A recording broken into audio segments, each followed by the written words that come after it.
Hello, this is chapter 2 of my Trusting Life Again series. In chapter 1 I shared about how I had to disappear in order to rest and heal, and I ended it with that now I was ready to emerge again.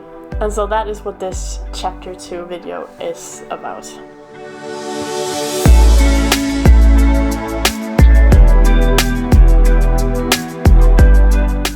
I got into an entrepreneurship and design school. So I moved, and for the first time I lived on my own, like alone, or except for this little kitty.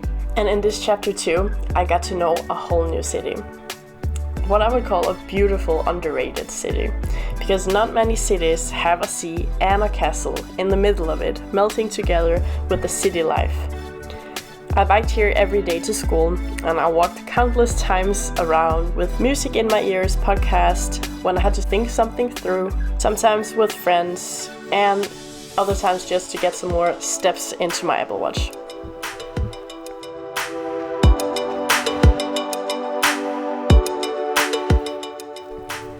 I would walk through secret passages to my home and imagine that be in a different world or in a different time, wandering through the wilderness onto a new portal. I also dabbled more into spirituality, found out what wasn't for me, and put it a little to rest.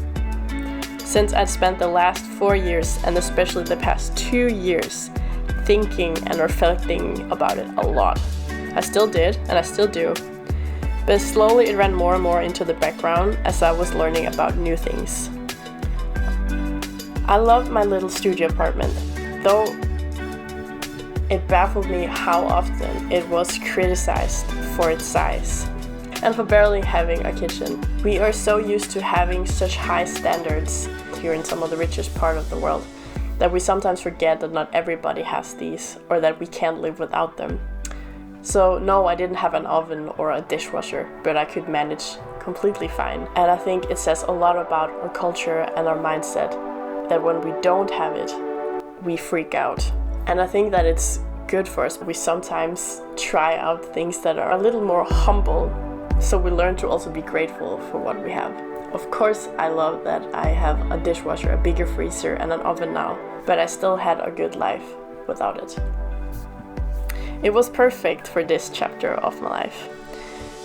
I made it my own little safe haven, filled with treasures and magic things, and reminded me of special times in my life. It reminded me of what my values are and the beauty of life and things that inspire me. And I think one of the biggest compliments that I got was that my apartment, it reminded them of Sabrina-the-teenage-witch, the series on Netflix. So thank you for that, Niti. As I graduated in entrepreneurship and design, I decided to take a leap again and move into a new home. This is a little bittersweet. Ooh. But this time it wasn't from something bad and to hopefully better. This time it was from a wonderful home, a chapter 2, a place where the perfect place for me to emerge again after disappearing for so many years. And now I had emerged, so now it's perfect for my next chapter, chapter 3, and for this new life where I am trusting life again.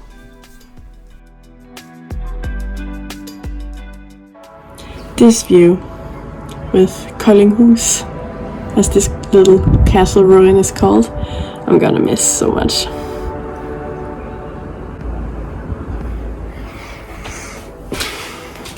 I always loved the charm. It's a very small one, there's basically no kitchen, but it has so much hygge, and I'm gonna miss that a lot. So much personality and character.